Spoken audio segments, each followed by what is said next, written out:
How's it going, everybody? It's yours truly, Connor, aka OKAYFABE, here, your official Smackdown video correspondent for One Wrestling and One Wrestling Video's YouTube channel, right here, covering Smackdown live for August the 1st, 2017. An epic Smackdown with Summerslam implications, and we want to thank you guys for tuning back in and give you guys my thoughts, my opinions, and of course the review here of the show. But of course, guys, you guys know the routine. We love to hear what you guys thought of this week's Smackdown. Hit us up in the comment section below. Of course, hit that big old red subscribe button down there for more of the amazing stuff right here at OneWrestling.com. And of course, One Wrestling Video's YouTube channel, and we got a lot of things to cover and talk about. My apologies in the no fancy intro or anything of that nature this week. Unfortunately, time was of the essence and my computer is just not working on me, so we're going to roll right into the review. Make sure you follow myself and the entire OneWrestling.com family over on the social media as well, too. Of course, myself at OKFabe, my YouTube channel, youtube.com/OKFaber. Of course, Big Ray, the entire Big Slam Nation, of course, the legendary, the iconic Mr. Bill After at After One Wrestling. Again, all our links are in the description box below. Let us know what you thought of this week's Smackdown Live, an epic Smackdown of magnitude proportions, U.S. Championship match, a dream match between Nakamura and John Cena with SummerSlam implications, and not one, but three Smackdown matches heading into the biggest party of the summer. Let's break it down for you right now. AJ Styles, Kevin Owens for the United States Championship. One of the better matches they've had since they've done these epic series of matches since Backlash. Very surprising and controversial ending, to say the least, with a fury of offense from both men. Kevin Owens accidentally punching referee Mike Chioda in the right eye while attempting to go for a pinfall victory. Of course, AJ reversing that, and unfortunately, Kevin Owens, even though he had his right shoulder up, referee Mike Chioda could not see and still counted the 3 count and got the 1, 2, 3, thus AJ retaining the United States Championship successfully, too much to Kevin Owens' dismay. Remind me, never to upset Kevin Owens. I do not know, just not I do not want any of that. Now, Kevin Owens getting furious, demanding justification and justice for what happened at him in the matchup just a moment ago, yelling at Shane McMahon, even putting his hands on referee Mike Chioda, to which Shane McMahon instantly cut him off, saying, "You're right. Your shoulder was off of the mat. You were screwed over, and for that, I apologize. I'm going to make it right. You get another championship match against AJ Styles at SummerSlam." Kevin Owens says that's fine, but that's not enough. He wants a referee that's competent, one that's not going to be blown over by a gust of wind, to which Daniel Bryan interjects and says, "Hey, why not it be Shane McMahon?" Kevin Owens, of course, flipping out about this whole ordeal, says that Shane's the worst one of them all, but Shane sticks to his guns and says, "I'm going to be the referee. If you want this rematch, it's going to happen as me as referee, yes or no?" Kevin Owens says yes, much to the chagrin of Mr. Face of America, as he still flips all the tables. Now, I had heard rumblings and rumors that Shane McMahon was actually training for a match, and the possibility could be against Kevin Owens. But honestly, I'm a much bigger fan of this particular matchup. Not that I don't think Shane or Kevin Owens could be a good, entertaining matchup, but I think that AJ Styles and Kevin Owens are just hitting their stride in these series of matches for the U.S. Championship, and this could develop into something of a bigger magnitude. So I'm all for it, 100% down for Kevin Owens versus AJ Styles once again at the SummerSlam, the biggest party of the summer for the United States Championship. Now, we get a interesting little tidbit from last week where we saw the Usos attacking New Day. Usos this week mocking the New Day even further, going ahead and actually stealing some of their catchphrases, and I must admit, the Usos are pretty clever in some of their stuff. I'm sorry, New Day fans. I'm sorry. Power of positivity. I know you're the SmackDown Tag Team Champions, but still, you got to give some props and praise to the Usos. Usos doing a funny job of mocking New Day, essentially wanting one more championship match against the terrific trio, the longest reigning champions in WWE history. So it's going to be interesting to see how this all plays out. Speaking of playing out, Fandango has gone missing. The latest episode of the Fashion Peak shows Tyler Breeze, trying to find out where Fandango is. I don't want to spoil too much of it, but there's just funny, weird, creepy vibe from the whole ordeal and the whole scenario. It was fun. It was entertaining to watch. I do like these segments with Fandango and Tyler Breeze and the other tag teams, but I feel like part of me also wishes and wants to know where it's going to end. Where is the end result going to be? We've already seen most of the entire tag team division on SmackDown be a part of the calamity and the chaos and the comedy of this tag team. But I fear that eventually it's going to run a little dry, and it's going to go a little too far and just become stale. And I don't want that to happen, because it's probably one of the more entertaining aspects of SmackDown that I actually enjoy on a week-to-week basis. So with that being said, I love the thing. I want to see where things go, and I want to know what you guys think. Where is this whole storyline going to go? Where's this angle going to go? New tag team, old tag team? Love to hear your thoughts, guys, about this down in the comment section, so make sure you let us know. Aiden English taking on Sami Zayn in singles action in a surprising victory for Aiden English, getting a roll-up victory over on Sami Zayn, much to many people's surprise. But the Drama King continues strong after getting a victory over Tyler Breeze at the Battleground kickoff show. Now he's got a victory over Sami Zayn. He might be on to something.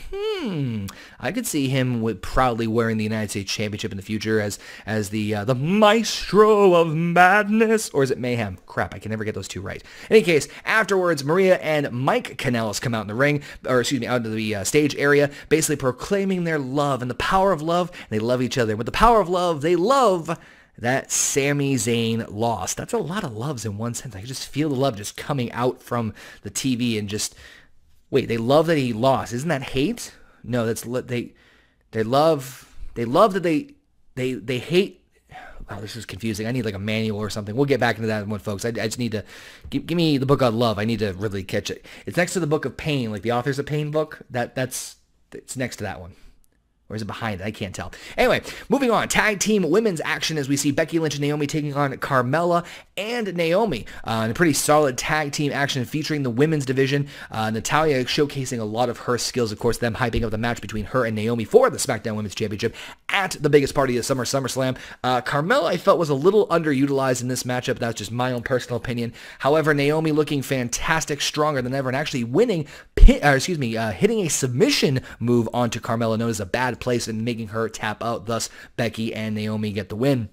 Makes sense being able to protect Natalya, getting her prepared and making her look like a strong adversary for Naomi heading into SummerSlam. Just kind of odd that I forgot that she even had a submission move arsenal in her arsenal. Like, it was very shocking to me, but at the same time, does make it interesting with Natalya's sharpshooter. It just adds a different dynamic to the matchup. Now, we will see apparently next week Carmella versus Naomi one-on-one, so maybe potential cash-in? Could happen. Let me know what you guys think is going to happen next week. Love to hear your thoughts in the comment section below. In my personal opinion, the match of the evening this night was Chad Gable versus Rusev. I cannot praise this matchup enough. I was a big fan of this because Chad Gable getting a singles opportunity since, of course, splitting from Jason Jordan, the American Alpha Tag Team, since Jason Jordan's apparently doing a father-son reunion tour over on Raw with Kurt Angle. But I thought this was a very well-done match across the board. Chad Gable looking strong. Rusev looking strong. Rusev with a great victory over Chad Gable. But despite the fact that Chad Gable lost, in my opinion, this matchup made Chad Gable look like a bona fide superstar. Great tactical wrestling. Great chain mat wrestling. Great psychology. Great ring awareness. Both men did a fantastic job of making the other look stronger than they did before they came into this matchup.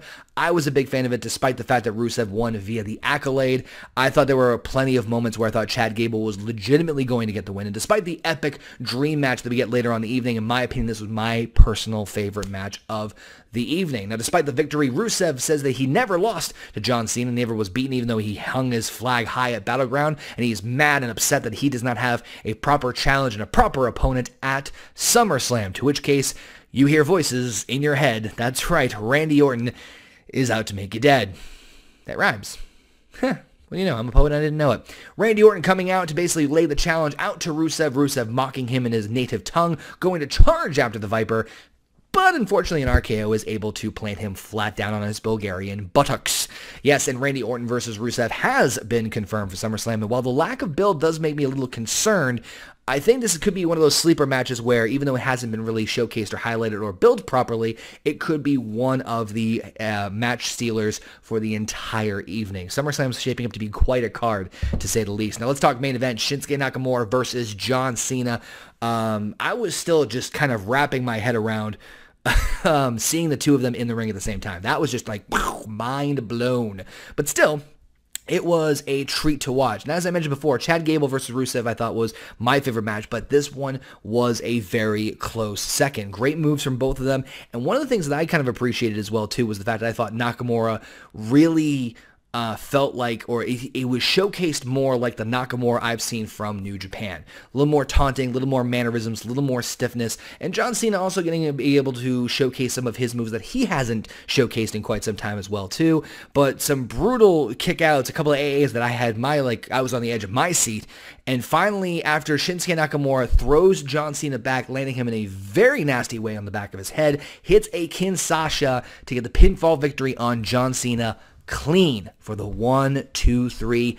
Nakamura will be challenging Jinder Mahal for the WWE Championship at SummerSlam. It is a very weird statement for me to say, but one that I am personally excited for. SmackDown once again delivers. We're shaping up for the biggest party of the SummerSlam, and I'm more excited more than ever. I think that there were so many good things about this week's SmackDown. Not only just the build of the matches we already know, a couple new matches announced, some shocking, surprising.